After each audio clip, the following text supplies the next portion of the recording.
Forests vanish overnight as flames race across continents. Skies blacken, choking the land. Yet beneath the waves, life still stirs, safe, hidden, and waiting while Earth above turns into a graveyard. This was the only time in history that water was safer than land. Welcome to the late Cretaceous era, some 66 million years ago, when the sky itself became a weapon. A mountain-sized asteroid, moving faster than a bullet, slammed into the Yucatan Peninsula. In seconds, energy equal to billions of nuclear bombs was unleashed. Forests ignited instantly, vaporized rock rained from the heavens, and shockwaves flattened entire continents. For life on land, there was absolutely no escape. Firestorms raged across the globe, fueled by falling debris that turned the atmosphere into a furnace. Temperatures soared so high that entire herds of animals collapsed where they stood. In coastal zones, the impact triggered tsunamis hundreds of feet tall, tearing apart everything in their path. And this wasn't the first time. Across Earth's history, supervolcanic eruptions had triggered similar global catastrophes, belching toxic gases, blotting out the sun, and unleashing winters that lasted for years. Whether asteroid or volcano, the result was the same. Land transformed into an instant graveyard. Overnight, the planet changed. Skies darkened, ecosystems shattered. On the continents, survival became almost impossible.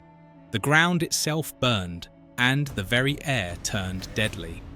But beneath the waves, life found a buffer. Water dulled the violence, oceans absorbed the shock, and here, for a brief moment, life still clung to safety. Surprisingly, while land burned, it was the ocean still held a fragile promise. You see, beneath the waves, the story was different. Water acted as Earth's great shield. While continents smoldered, the oceans absorbed the planet's fury. Heat dissipated more slowly here. Ash and soot settled on the surface, but the depths remained untouched. Sure, the marine ecosystems bent, but did not break. Schools of fish continued their migrations. Coral reefs dimmed under the shadowed skies, yet life within them carried on. Even as the land's food chains collapsed overnight, the ocean's webs of plankton, fish, and predators endured. In shallow coastal zones, however, survival was fragile. Tsunamis scoured shorelines, and falling debris poisoned the upper layers.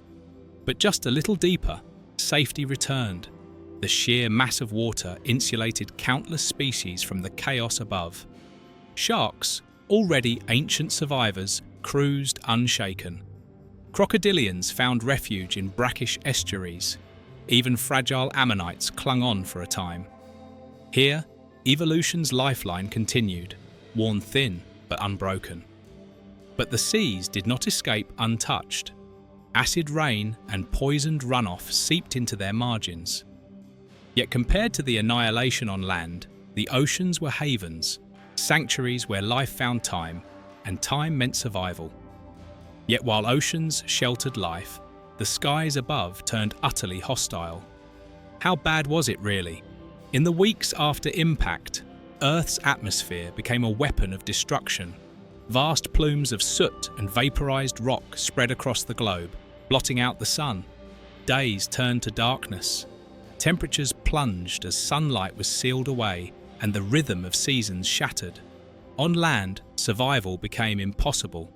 Without warmth or light, ecosystems collapsed with terrifying speed.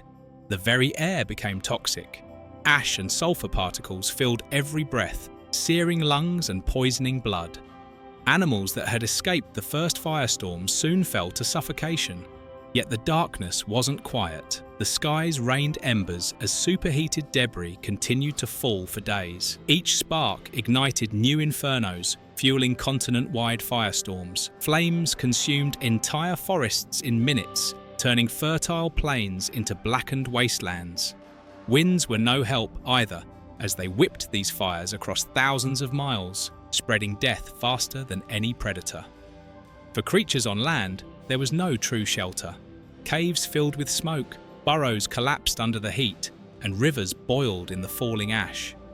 The atmosphere itself, the very thing life relied upon, had become its executioner. The world was changing into something alien, and this too was only the beginning of the collapse. Because when the skies went dark, the green world followed swiftly. Without sunlight, photosynthesis ceased. Leaves shriveled, forests collapsed, and the once lush green skin of the continents faded to brown and grey. For plants, there was no reprieve. Without light, there could be no growth, oxygen, and eventually no food. Because of that, herbivores were the first to fall. Herds that once roamed in abundance now collapsed in the shadows, weakened by hunger. The great grazers of the Cretaceous, like hadrosaurs, ceratopsians, and armored giants, perished not by fire, but by famine. Predators soon followed. Tyrannosaurs, raptors, and other hunters stalked the empty plains. With nothing left to hunt, they too starved. The largest carnivores, once apex rulers of the land, fell hardest, their power rendered meaningless in a world without prey. Scavengers obviously lingered or even flourished a little longer, feeding on corpses scattered across the wastelands. But then, even carrion ran out. The silence that followed was heavier than the firestorms. It was the silence of ecosystems dying, of food chains snapping one link at a time. The land, once alive with motion and sound, became a graveyard of hunger. And yet, the worst was still to come.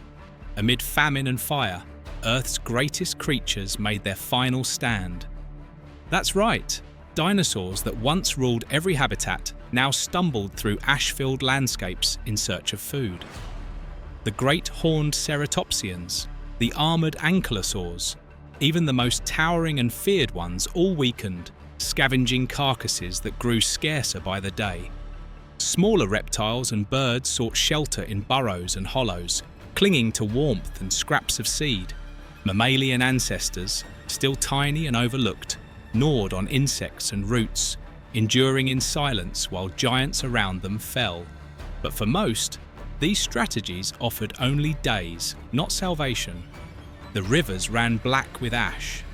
The strongest predators, masters of claw and tooth, could not overcome an enemy as relentless as hunger. Entire lineages that had endured for millions of years ended in weeks. Beneath the waves, the story took a different turn. Sharks still hunted, and fish still swam in schools. Deep-sea life continued almost untouched, shielded by the ocean's depth and stability, preserving a flicker of continuity, or an unbroken thread of survival, if you will.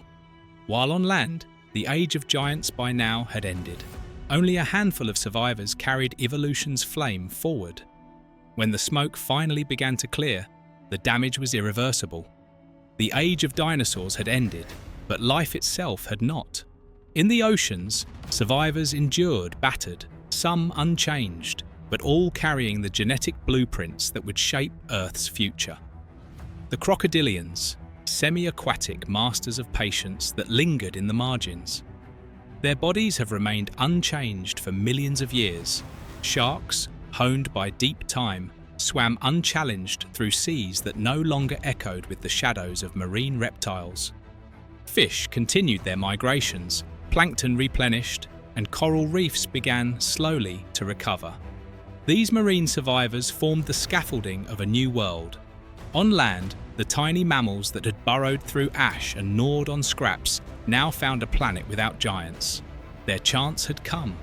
From their fragile beginnings, lineages would expand into forms unimagined, eventually giving rise to primates and us.